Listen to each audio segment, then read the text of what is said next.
Kasih karunia dari Allah Bapa, kasih sayang dari Tuhan kita Yesus Kristus, dan persekutuan daripada Roh Kudus, itulah kiranya memberkati kamu sekalian. Amin.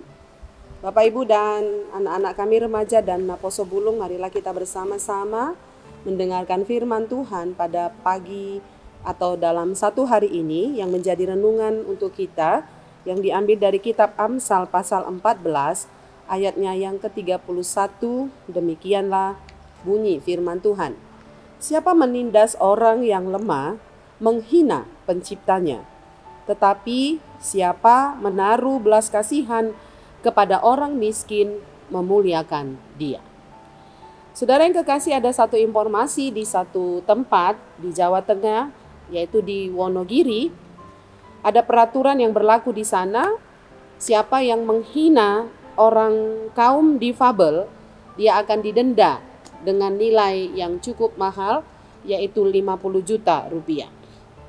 Saudara, ini sesuatu yang membuat orang tercengang dan memelekkan mata setiap orang, supaya kita menjadi pribadi yang bisa menghargai orang lain, termasuk adalah orang-orang yang memiliki cacat, orang-orang yang dikelompokkan, orang yang lemah dan lain sebagainya. Saudara, kalau dikatakan di sini kita dilarang untuk bersikap menghina orang-orang lemah, orang-orang yang miskin, orang-orang yang didiskreditkan, karena sikap menghina ini sungguh sangat merugikan. Sikap menghina itu artinya adalah merendahkan, memandang rendah. Sikap menghina ini adalah menganggap bahwa orang lain tidak penting, orang miskin tidak penting, orang kecil tidak penting, dan berlaku tidak adil terhadap mereka. Firman Tuhan pada hari ini mengingatkan kita bahwa semua manusia adalah ciptaan Tuhan. Dan ketika kita diciptakan Tuhan di tengah-tengah bumi ini, saudara, artinya kita berelasi dengan orang-orang yang di sekitar kita. Kita tidak bisa hidup sendiri, tetapi ada alam, kemudian ada sesama, ada Tuhan, di mana kita hidup berelasi dengan semuanya. Karena itu, aturan berelasi adalah supaya kita hidup saling menghargai, hidup saling menghormati. Dilarang keras untuk menindas, dilarang keras untuk menghina apapun dan siapapun, karena apapun dan siapapun, termasuk ketika kita berelasi dengan orang-orang miskin, orang-orang lemah, orang-orang yang tidak diperhitungkan oleh dunia ini, itu artinya adalah kita menghina Sang Pencipta itu sendiri, yaitu Tuhan Pencipta langit dan bumi. Karena di wajah orang miskin itu, di wajah orang hina itu ada wajah Tuhan di dalamnya. Karena pun mereka tidak ingin menjadi orang yang seperti itu, tetapi ada satu kondisi atau ada satu situasi yang membuat mereka demikian. Karena itu saudara, mereka adalah milik Tuhan. Mereka adalah orang-orang yang diciptakan oleh Tuhan. Ketika kita ada di antara mereka, Tuhan mau melalui nats kita pada hari ini, ketika kita bertemu dengan mereka, adalah lebih baik kita menaruh belas kasihan kepada mereka. Kita belajar untuk empati, bukan saja simpati, tetapi dapat merasakan apa yang mereka rasakan, dapat mengerti apa yang mereka saat itu sedang terjadi, sehingga kita belajar seperti Yesus yang tergerak oleh belas kasihan.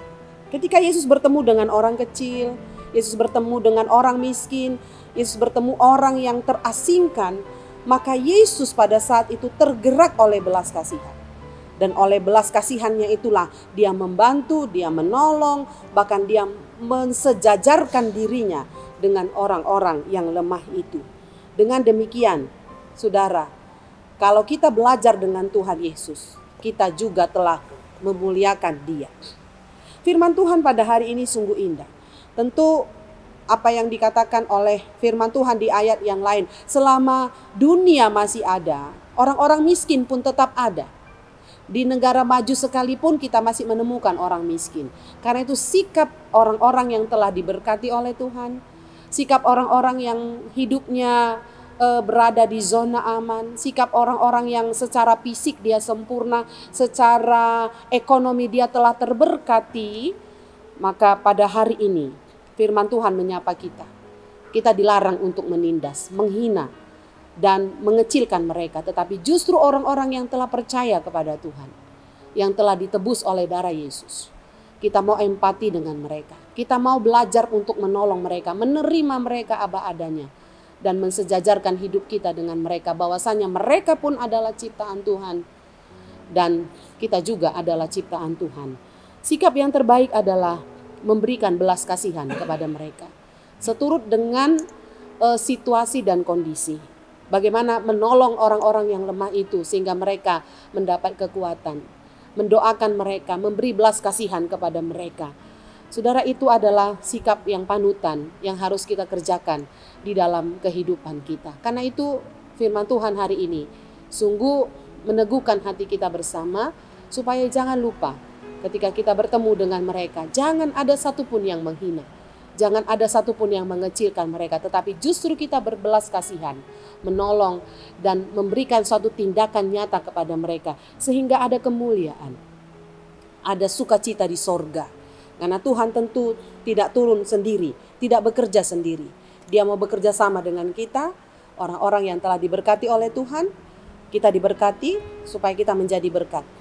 Kita diberikan terang supaya kita menjadi terang bagi orang-orang yang membutuhkan. Selamat mengerjakan apa yang Tuhan tetapkan untuk kita pada hari ini. Amin. Marilah kita berdoa. Terima kasih Bapa yang baik dalam kerajaan surga. Kami bersyukur karena Tuhan memperhatikan kehidupan kami. Dan Tuhan juga memperhatikan kehidupan orang-orang miskin, kehidupan orang-orang yang terpinggirkan melalui hidup kami yang telah diberkati oleh Tuhan. Firman Tuhan pada hari ini sungguh menyapa kehidupan kami dan menyadarkan kami bahwasannya di balik wajah orang kecil itu ada wajah Tuhan. Karena itu kami tidak boleh sembrono terhadap mereka, kami tidak boleh menjatuhkan hidup mereka, menganggap hina, rendah mereka, karena mereka adalah sama-sama ciptaan Tuhan, sama seperti kami. Karena itu Bapa di surga, ketika kami mendengarkan firman ini, biarlah hati kami terlatih untuk Tuhan bisa berbelas kasihan kepada mereka. Setiap waktu kami bertemu dengan orang lemah, biarlah firman ini terus berkumandang di hati kami. Kami belajar untuk menguatkan, kami belajar untuk memberkati, kami belajar untuk berbelas kasihan kepada mereka. Dengan demikian nama Tuhan ditinggikan, dimuliakan di muka bumi ini. Karena ada tangan-tangan Tuhan, ada kaki-kaki Tuhan yang mau bekerja untuk melayani orang-orang yang kurang beruntung itu. Terima kasih Tuhan, kuatkan kami untuk melakukannya. Ingatkan anak-anak Tuhan di seluruh dunia untuk tidak sombong dan angkuh, tetapi bersama-sama bergandengan tangan menolong orang yang lemah itu. Terima kasih Tuhan, terpujilah Engkau, berkati seluruh jemaat-Mu dalam setiap aktivitas mereka, dimanapun mereka berada, mulai dari anak-anak yang terkecil hingga para lansia, ditolong, diberi sukacita pada satu hari ini mengerjakan setiap bagian-bagian mereka.